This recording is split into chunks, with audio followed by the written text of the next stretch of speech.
Hello and welcome to the Stack Magazine's podcast. My name is Stephen Watson and I run Stack, the magazine club that delivers a different independent publication to your door every month. This is our last interview of 2025 and I'm very pleased to be speaking with an old friend who makes one of the most impressive magazines on the newsstand today. Rob Orchard and his co-editor Marcus Webb launched Delayed Gratification in 2010 and their 60th issue just came out, marking 15 years of publishing the quarterly magazine. The original idea behind Delayed Gratification was to use the slowness of print as a way of stepping outside the 24-hour news cycle, looking back on a 3-month period to properly understand what was going on in that moment. And that is still very much the mission today with the issue that's just hitting shelves now in early December, looking back at the period from June to August this year. So, Rob, first of all, thank you very much for speaking with me. And I have to ask, what's the closest you've come to not hitting that quarterly publishing schedule? This is a very loaded question that you've chucked that in at the beginning to throw me off. This is do you know what this is? This is Putin and Angela Merkel, and you've brought in a dog, and I don't know why you've done it, but I'll humour it. So yes, it's the case that I would say in between 94 and 97% of cases in terms of delayed gratification, we have failed to hit the stated date for the magazine to come out. That's true. I think in mitigation for this, it's 120 pages. It's pure editorial and design. There's no adverts in there. There never have been.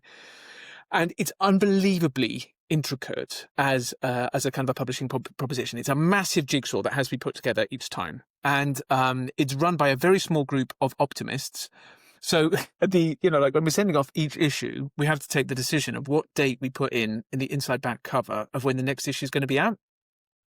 And we always God, we'll hit November. Like this, I mean, there's no chance we won't hit November. And then and it's just become kind of an ongoing thing. So what people get is they get something that is densely packed with very highly researched, very highly checked information, but also quite often with a delay. And sometimes having the name Delayed Gratification as the title has proven to be a real boon for people who are poor with deadlines. So actually, with the first issue of the magazine, way back in the day, we kept pushing the launch date back further and further and further. We had all these people who had bought subscriptions in advance, and we were telling them, I'm so sorry, it slipped another 2 weeks or whatever. And the lovely thing was that because of the name, a lot of people thought it was a marketing stunt. And it wasn't. It was inefficiency and inability to grasp the scope of the project. But, we covered it off that way. Okay, but so look, all right, so you may drift a week here or there, but the thing that I was struck by when I was looking through all this was to be releasing issue 60 15 years on, there's a beautiful unity to that thing of look, you do 20 issues every 5 years, and I can't think of many magazines proper long running independent magazines. I can't think of many that have stuck to the schedule quite as rigidly as that. Right, that's true, and it's been quite an interesting way to spend 15 years. I mean, it's sort of it basically gobbles up your life in 3 monthly little segments. As anybody who kind of makes magazines knows, there's this sort of emotional roller coaster that you go on each time. And, the beginning when an issue is just out, there's exhaustion, and then there's kind of excitement because it's just ideas. And then there's sort of the onset of the early bits of panic.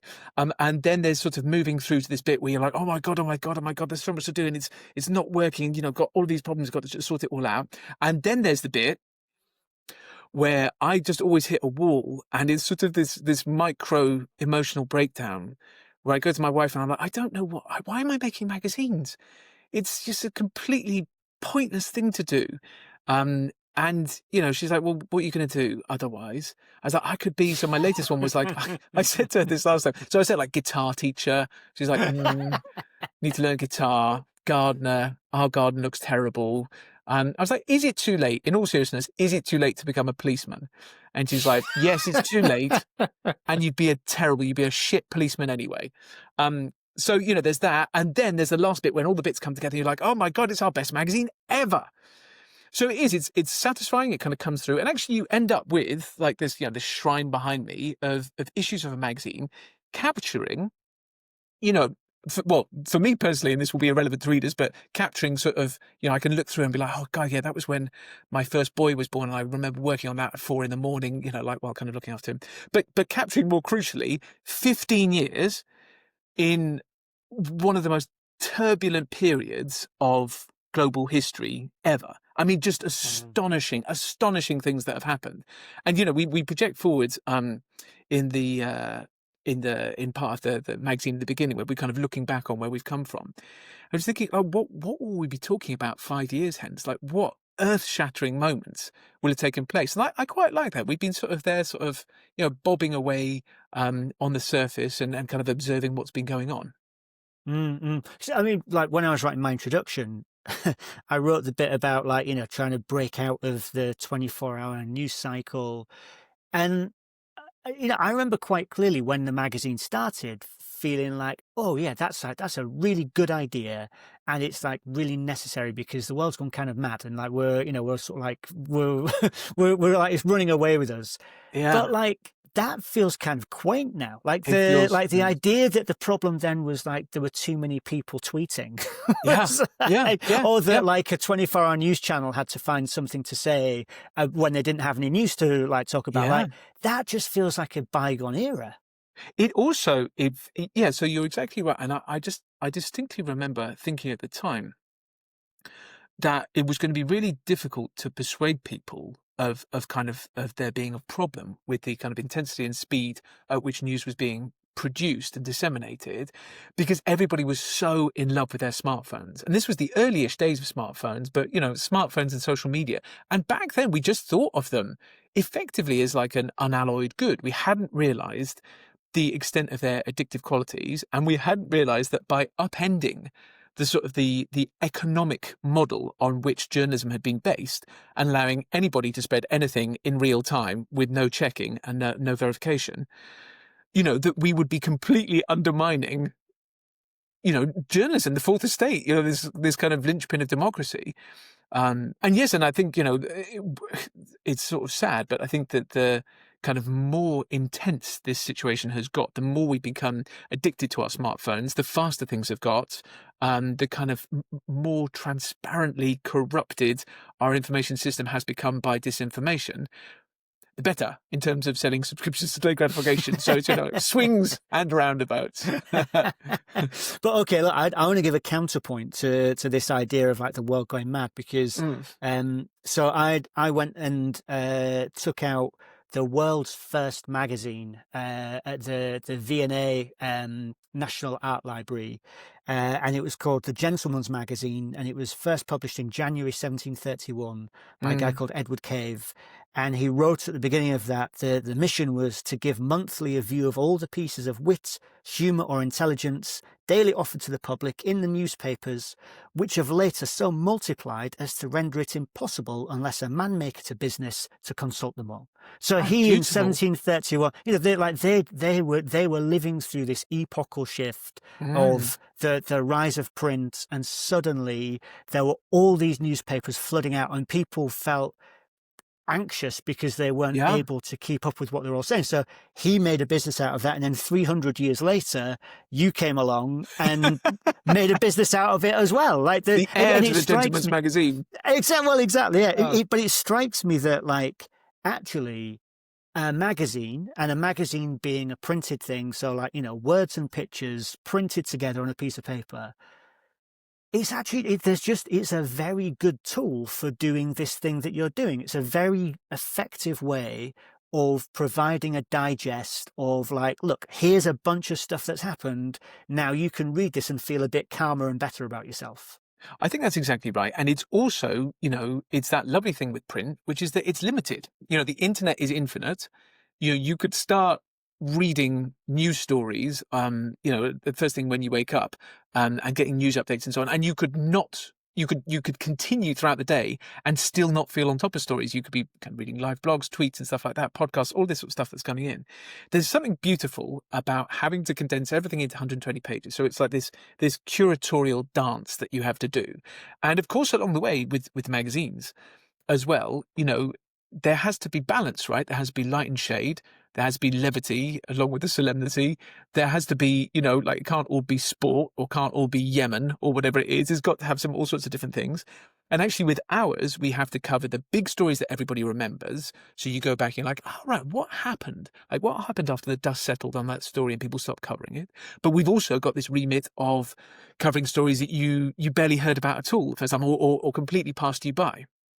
And that's a lovely challenge. It's a lovely, creativity likes a box. It likes restrictions. So to have 120 pages to play with every 3 months to condense all of the important stuff when, you could, that could fill 400 books if you wanted it to, is lovely. But I think it's nice for the reader as well. No, absolutely. And I think that's part of that's kind of what I'm getting at, is like you're making it easy for the reader to get this information because, I mean, like it's beautifully written and you've got headlines and stand first and all the stuff that makes it easy. But then you've got like your nice big photography or like illustration or like, you've got your infographics. So the whole thing is just this kind of exercising kind of friendliness of kind of saying to a reader, don't worry, we've got this sorted. Like, look, we're going to show you the things that happened. I think that's right. And I think also, so I love that you're picking up on the design components, because I think that there has been for a long time a tendency for news magazines to equate incredibly boring and dry design with like earnestness, and that you're not a serious person. You can't cover serious stories unless your magazine looks shockingly dull. And I think that's absolute nonsense. I think that you should be, this is print, right? We're not talking about a boom industry. We're talking about an industry that is completely on the back foot and you're really trying to look for ways to make it work. And I think what you've got to do is you've got to pull all the different levers. So you've got to have kind of beautiful long form essays, but you've also got to have a page where you stop and it's a double page spread, bleed image, and you just revel in it. You're like, wow, what a stunning thing. You've got to have things where you can feel the effort, like coming off the page. You're like, that infographic looks like they spent 3 months researching it. And guess what? We did, and we loved it. And you've got to commission artists. Actually in the new issue, we've got a beautiful 8-page piece of graphic journalism from my absolute favorite graphic journalist, Carol Adlam. And it just explores a story that was kind of like covered at a surface level by the press at the time, but we have that beautiful benefit of 3 months to really dig into it and commission an artist to kind of reimagine it for our readers. So we want that. We want, you've got so many calls on your time. When this thing comes through every 3 months, we want it to be like, right, I'm putting this aside. I'm putting on a gas fire tonight. I'm going to have, actually, I'm not sure. I might just drawing a vision of the 1940s. I'm going to have I'm going to have a mug of acorn tea, listen to Mr. Churchill, see what the latest is from the RAF, and then I'm going to read this thing. But, just that, I want to spend time with this. You've got to get that, because otherwise, A, what's the point? And B, why would anybody pay you any money for it? Yeah. No, look, totally fair enough. And I noticed that with this issue, so tell me, is this the first one where you've got the little strap line here? So it is slow journalism to help make sense of an increasingly frantic world. I don't remember seeing that before. Yeah, so I think we've done that a couple of times. So you've got a newsstand copy there. So we only put cover lines on newsstand copies because we want to keep the subscribed copy as clean as possible, and we want to have like the artwork as big as we possibly can, because we've got a different artwork on each cover. So we have when we started this magazine, we were so determined in that kind of in that almost studential way to like mix everything up. So as you know, we didn't even have page numbers for the first 8 years because we've done away with them. You don't need them. But as it turns out, they're super, super useful. And we never used to have kind of cover lines either because, part of the problem is that you don't want to put on anything that makes the magazine seem dated before somebody's had a chance to engage with it. But equally also, if you've just got an artwork on there, you do need some. So yeah, we're trying to boil down the message a bit more, be a bit clearer about what it is that we stand for, try to be maybe a bit less quirky and a bit more mainstream maybe. Because there's a bunch of stuff that delayed gratification does that I'd say makes it feel, I wouldn't use the word mainstream, I'd say like totally solid, Like, this is a print magazine and you're getting a lot of value from it because of all the work that has like obviously gone into this. But then there's a bunch of stuff that you do which is strange. It's like sort of not the way that people normally make magazines. So for example, so you don't commission your cover illustration. No, so you've got true. beautiful illustration there, but like why? Like what was the thinking behind that? No, that's a very good question. Well, so at the beginning, we were trying to work out what this magazine was. So this magazine started off as a Word document that was sent around between a small group of journalists and editors, and it was called The Perfect Magazine. And it just, we'd all worked in magazines since we started our careers, and we'd fallen in love with print, and it kind of got under our skin. So we had this document. And it was going around between us, and then we were trying to work out what this thing was, because it can't just be like a complete ragbag. It needs some structure. And so we then worked out that it was going to be a quarterly structure, and it was going to be chronological, and it would have news in briefs running down the side and then jumping off into longer stories. And when we had that in place, that was great, so we could start to visualize what it was. But then we came to the cover, and we had so many different ideas for the cover. So the obvious thing to do would be to have an image from your kind of biggest story that represented that period. But the problem is, we want this magazine to sit next to The Economist and Newsweek and the New Statesman and the Spectator and stuff like that. And it would seem out of date, because if you have a magazine, covering January to March, and you're not kind of getting it in your hands until April or May, it's not in the newsstands until then. I mean, there's a very good reason to have that delay so that you can actually have the time to process and see what the follow-up is and so on. But actually, that picture's going to look out of date. So we also thought about, and I got really excited about this, a Bayeux tapestry. So we commission an illustration each issue from the same illustrator, and it would have like a picture of what was going on in the world, and it would have some components that would join up with the next one. So you could put them together in order, and you would build up a Bayeux tapestry of 15 years of what's happened in the world. And you'd have lovely little bits in there, like there'd be somebody like throwing a ball from one and somebody kind of catching it on the other, and all this sort of stuff. But again, it got super, super, super complicated. And I think the problem is that you get to stages where, for example, this last year, Donald Trump would have to be in every single one of your fucking covers, because like he has dominated the news agenda to such an extent that you become like the kind of Donald Trump show. And then we were thinking, basically what we got down to on this was, what we're trying to do is trying to keep something that is designed to be kept. So you kind of like, you have them there, and it's a repository of knowledge, almost in the way that people used to kind of bit by bit buy the encyclopedia and kind of stack it up there. And, when they've got a collection, they can go to, God, I remember what it was like in the pandemic. Let's see what we were talking about back then. Or, I remember when my kid was just born, what was actually going on back then? And it's lovely, and you can kind of dip into it. And then we were thinking, well, in line with that, what we ought to do is just have an artwork on each cover. And we started off by trying to match the artwork to say something about the quarter that it was in. So I've got a thing here. So actually something very exciting that's happening for subscribers with our issue 60 is we are giving them a free poster print to say thank you for supporting us. It's of every single cover that we've ever done. And this is a terribly printed off my printer, printout of it. But you can kind of see there's all of the issues that we've ever done. So we started off really, really trying to keep it in line. So this is an artwork. It's by Shepard Fairey. It's called Freedom of the Press. So laying out your stall. This is an artwork by Hassan Massoudi, who's an Arab artist. And it was around the time of the Arab Spring. And I forget exactly what it's called, but there is a meaning, there's a kind of calligraphic meaning of the art. And then this next one came out at the time of the tsunami. And it was it was a Japanese artist, and it had kind of all these different bits of meaning. And then you kind of get to about here. And the pressures of trying to find, you need an artwork that looks nice, that fits in the space that we've got, from an artist who is alive, prepared to give it to us for free, and somehow represents, like, not in an overt way, but represents, some story that had happened in that quarter. It just became, the whole thing broke down. And I remember interviewing an artist and trying to crowbar it in at the end and being like, yeah, so this reminds me of what's been happening on global financial markets. And he's like, well, I mean, maybe, but, I made it sort of 8 years ago. So, I mean, not for me, that had no influence on it at all. It's like, we're trying to crowbar too much stuff in. But so we've kept with this. And what we have now, obviously, is this lovely back catalogue of artists, but it does make it quirky, and it does make it harder to immediately understand what it is. I think it's a sort of a balance, because I think for subscribers who are into it, it becomes a lovely thing, and it doesn't look like any other magazines as well.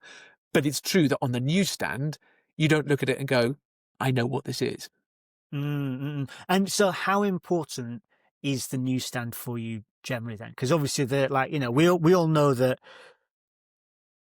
that's clearly where a lot of magazines get sold, but you don't get to keep a lot of the money that comes from that. And the opportunities to sell mags are kind of like shrinking all the time. So how big a consideration is that when you're putting this cover together?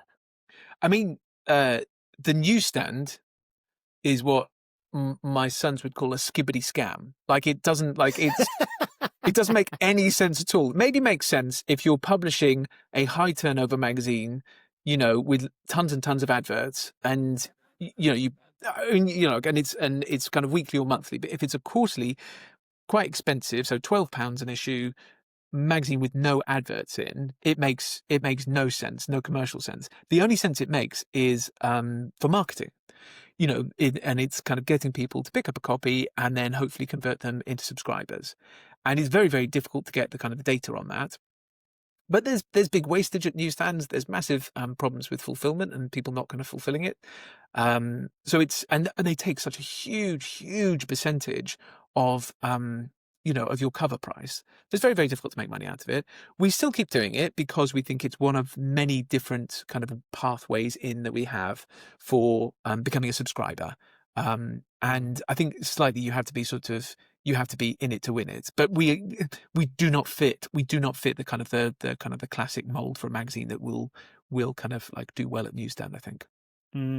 So what are the other pathways then? If like the main goal is let's get this person to subscribe, and like clearly being on a newsstand is like an important one of those, what else do you do to get people to that point? Yeah. So there's lots of things. There's going on podcasts. There's, in fact, I'm pinning a lot of hope on this one.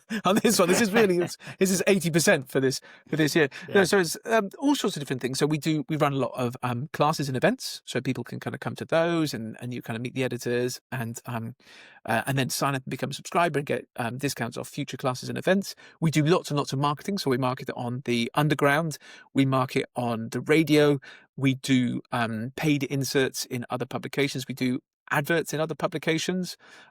We do a certain amount of PR, although that is very non-systematized, and largely rests on, kind of people approaching us quite a lot of the time, if I'm honest, historically, although we're trying to be better at that. So those, I think, are probably the main things. And, I don't want to discount Newsstand. I mean, we do sell a good few thousand copies each issue at Newsstand, and it does kind of introduce people to us.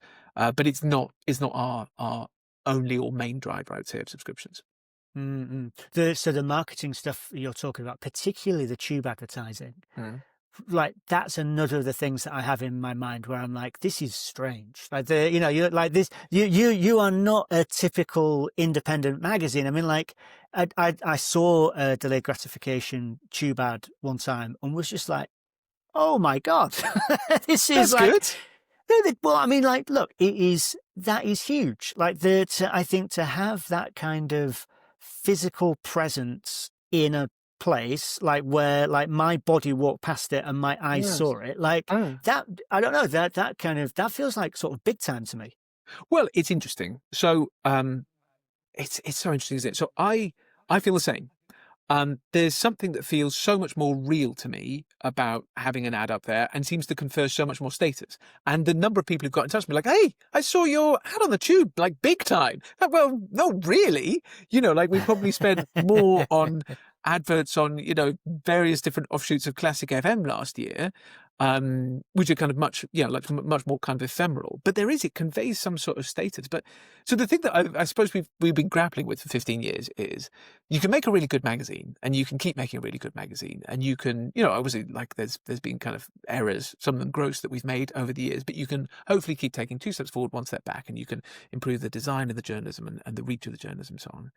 But how do you bust into people's brains? Because actually still, I can go to so many kind of different places among kind of like, people that you would think would know about DG, and actually only a tiny number of them do. And, we've been out there, we've been on the kind of newsstands, we've had a certain amount of coverage. In fact, I had this very humbling moment we went to the PPA Awards the other day, and we didn't win. And as they announced us in the shortlist, I saw a woman on the next table. So they're like, and also on the shortlist is these people, and then delayed gratification. And it was very loud in there, but I saw the woman in the next table turn to her partner and say, "Who are they?" And I was like, "Oh, this is absolute." And then almost immediately afterwards, they announced that somebody else had won. I was he distraught. So this is the thing we've been grappling with. Like, how do you get out there as a brand?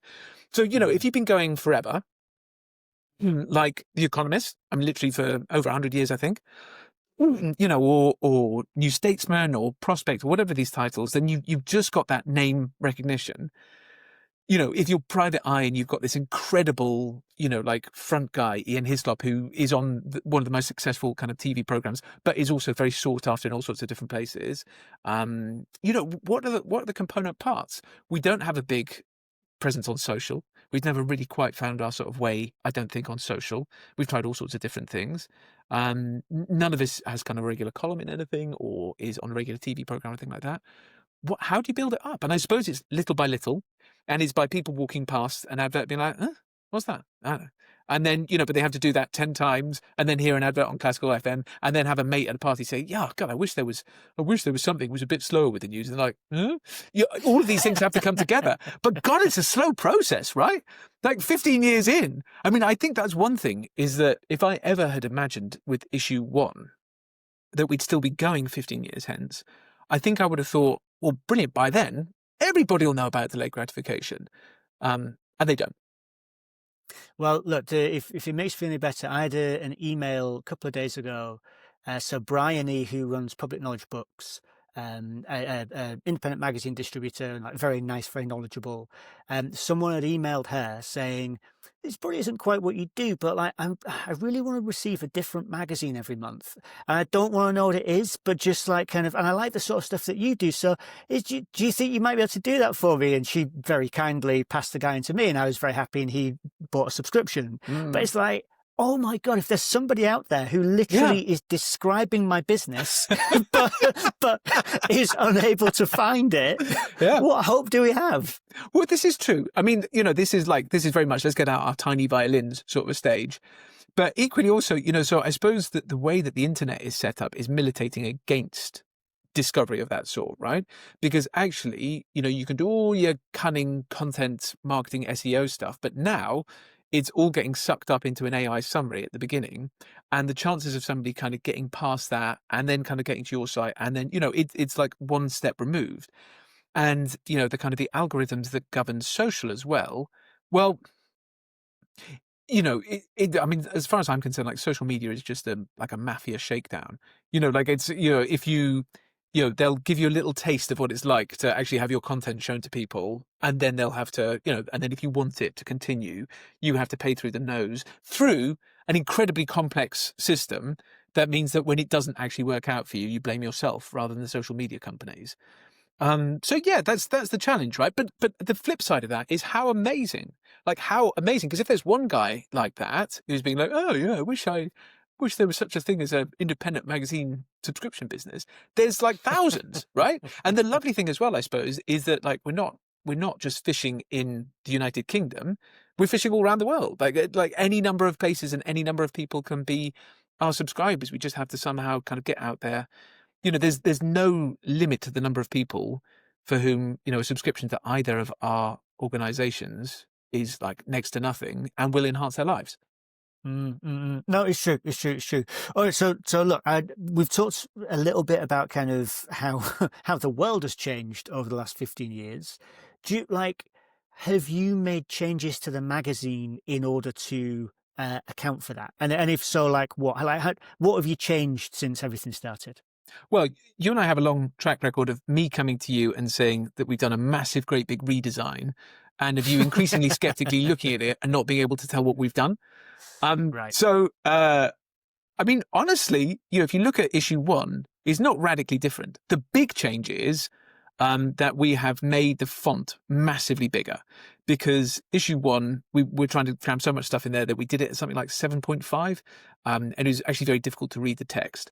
And I think, like as our eyesight has gotten worse, as we have kind of like eased into middle age, that has gone in tandem, so maybe that's kind of a nice thing as well. So the font is bigger. Somebody made a comment to us really early on about the magazine, and they're like, like it's supposed to be slow journalism, but it feels quite frantic.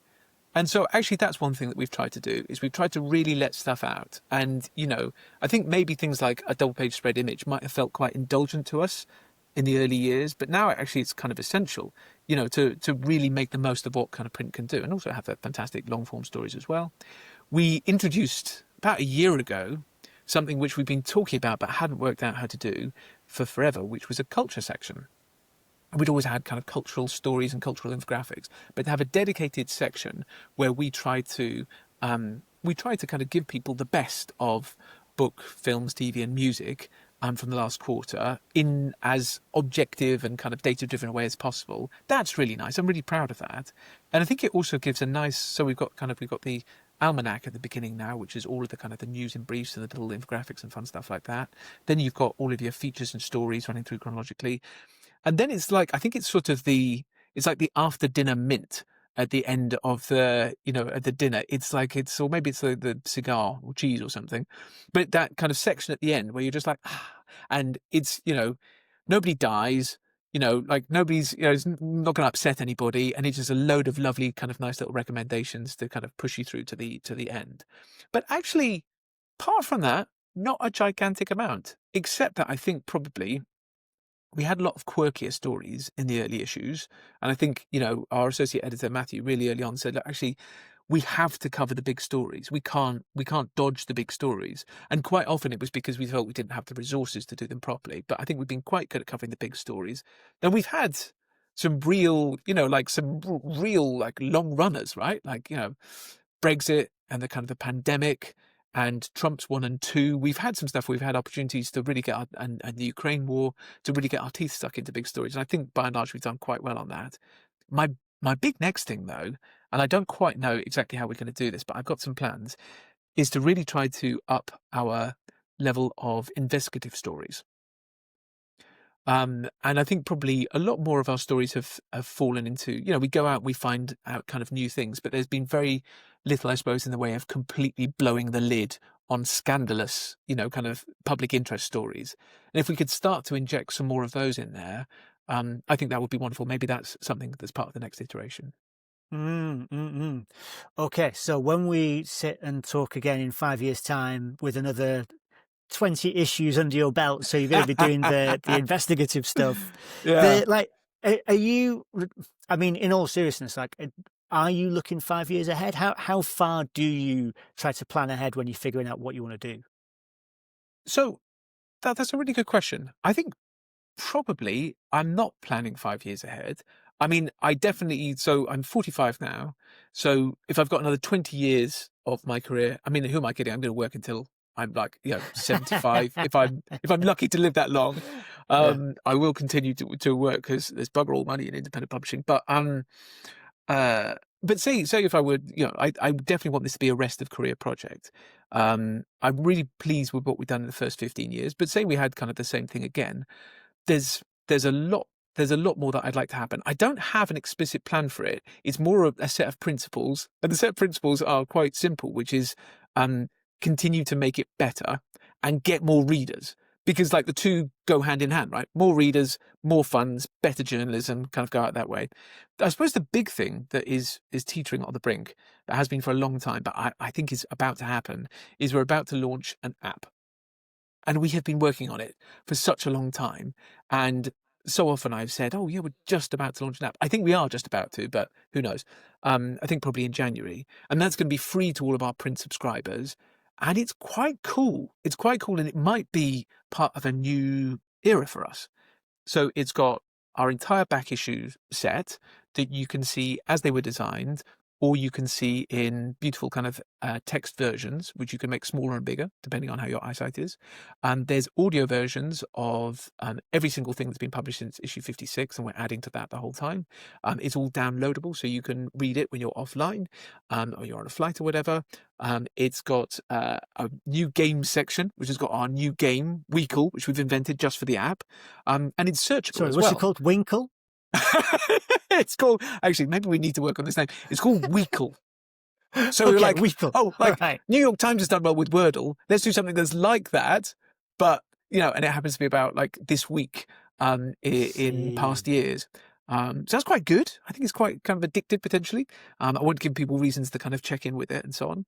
And then we have a searchable database, so you can look at anything that we've written, going back for 15 years, and we've written about everything. And you can look at kind of particular writers and so on, and we've got plans to add on stuff like that. It seems to me also that having a really good digital proposition opens up potential for foreign language editions, that you might be able to do that as a publishing proposition a lot cheaper than rolling out, like printed foreign language editions. And so when this comes out, then it's going to be free for print subscribers. Is it going to have its own? Like, will you just be able to subscribe to the app? Yes. And nothing else? Yes. Yeah. Yes, exactly. Yeah. So it'll become the key product for our digital subscribers, both existing and new. It incorporates a lot of the stuff that our digital subscribers have been asking us for. So we introduced digital subscriptions because we were always print first. We did it in the pandemic because we literally couldn't get the magazine to people. And so we had to do it, and we've improved it a bit since then, but it's never been where we wanted it to be. It was never been quite, like as good in digital as the print magazine is in print. And I think this app gets closer to it, much closer to it. So it'll be kind of like a key part of your subscription. And I think that's often the challenge for independent magazines. Is quite often there's a kind of a quarterly, sometimes even biannual frequency. And it's really difficult to keep in people's minds and to get into their schedules. If you have a weekly magazine or a monthly magazine, that fits in with people's rhythms, but something that comes out once every 3 months, and also, by the way, maybe like 3 weeks later than we said it was going to be, or 2 weeks earlier or something, it's quite complicated. So I want a thing where when people are kind of on their phones, they've got kind of an idle moment and they've kind of looked through all their different stuff, they're like, well, I'll check in with DG. And I want them to be able to find something easily that kind of inspires them, changes their worldview, or just gives them kind of like a fun little challenge on our new game. Nice. Excellent. Yeah. Well, look, I look forward to seeing the app when it comes out. Yeah. And I mean, look, so the magazine is like a couple of weeks late sometimes. The app so far is like a couple of years late. Yeah. So you're taking all the lateness in one go with the app, I think. That's true. Yeah, it's all one big hit. Yeah, you're right. Yeah, one hit wonder. Perfect. Cheers, Rob. Nice talking to you, mate. Thank you.